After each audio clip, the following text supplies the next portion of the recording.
আপনারা দেখতে পাচ্ছেন ছাত্রলীগের ছেলেরা রীতিমতো এখানে চলে এসছে এবং কোটা বিরোধীরা ছত্রভঙ্গ হয়ে যাচ্ছে। মূলত ছাত্রলীগের হামলা এদিকে দেখি চোরাস মোড়ের ঘটনা।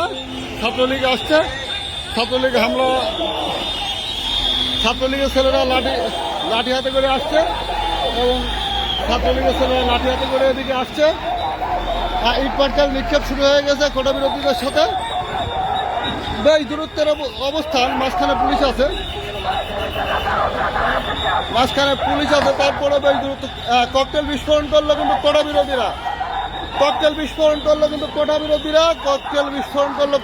ওখান থেকে পুলিশ। একদিকে ছাত্রলীগ আর একদিকে কোটা বিরোধীরা, আর মাঝখানে পুলিশ। এদিকে দোকানপাট বন্ধ হচ্ছে দেখছেন।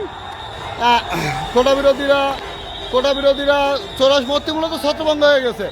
অল্প কিছু ছেলে দাঁড়িয়ে রয়েছে, বাকিরা কিন্তু আসলে ছত্রভঙ্গ হয়ে গিয়েছে।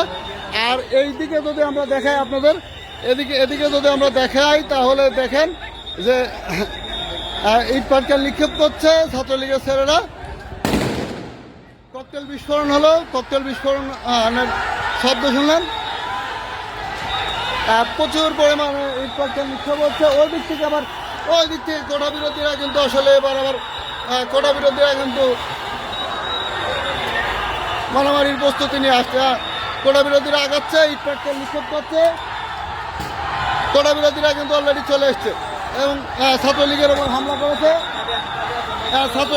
কোটা বিরোধীরা হামলা করেছে এবং ছাত্রলীগের ওপরে যে কোটা বিরোধীরা যে হামলা করেছে, হামলা কিন্তু ছাত্রলীগ কিন্তু আসলে পালাচ্ছে। যদি আমরা দেখি ছাত্রলীগের ছেলেরা পালাচ্ছে,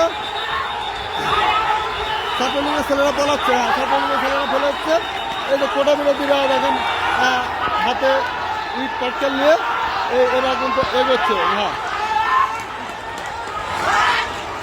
ছাত্রলীগের ধাওয়া খেয়ে কিন্তু কোটা বিরোধীরা পালাচ্ছে। এরা কোটা বিরোধীরা ছাত্রলীগকে ধাওয়া করেছে এবং ছাত্রলীগ কিন্তু আসলে পালাইছে। ছাত্রলীগ কিন্তু পালাইছে। একদম পুরোপুরি কোটা বিরোধীরা এখন এখানে অবস্থান করছে।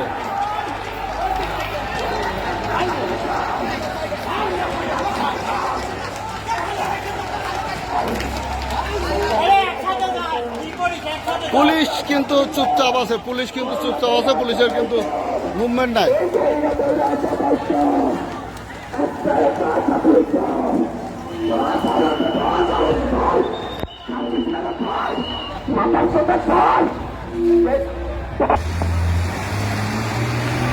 গাড়িগুলো এখান থেকে নিরাপদ স্থানে চলে যাচ্ছে। কোটা বিরোধীদের ধাওয়া খেয়ে কিন্তু আসলে ছাত্রলীগ পিছিয়ে গিয়েছে। এখন এই মাঠের মানে এটা চোরাস মোড় থেকে শুরু করে এদিকে ফুলতলা মোড় পর্যন্ত শুধু কোটা বিরোধীদের অবস্থান এবং পুরো জায়গা কিন্তু আসলে রণক্ষেত্রে পরিণত করেছিল। কিছুক্ষণ আগে প্রচুর ইট পাটকেল নিক্ষেপ করেছে, ককটেল নিক্ষেপ করেছে। কোটা বিরোধী আন্দোলনকারীদের মধ্যে অনেক মেয়ে রয়েছে।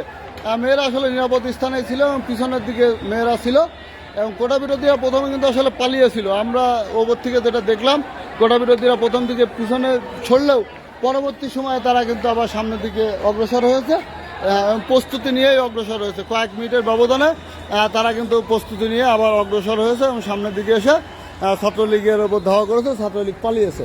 এখন আসলে মাঠে ছাত্রলীগ নেই, এখন এই কোটা বিরোধীরা অবস্থান করছে। তবে ছাত্রলীগ কিন্তু বেশ জোরে সোরে এসেছিল, তারা অনেক প্রস্তুতি নিয়ে এসেছিল, তাদের হাতে অনেকগুলো লাঠি ছিল, তারা অনেকগুলো মোটরসাইকেলে করে এসেছিল।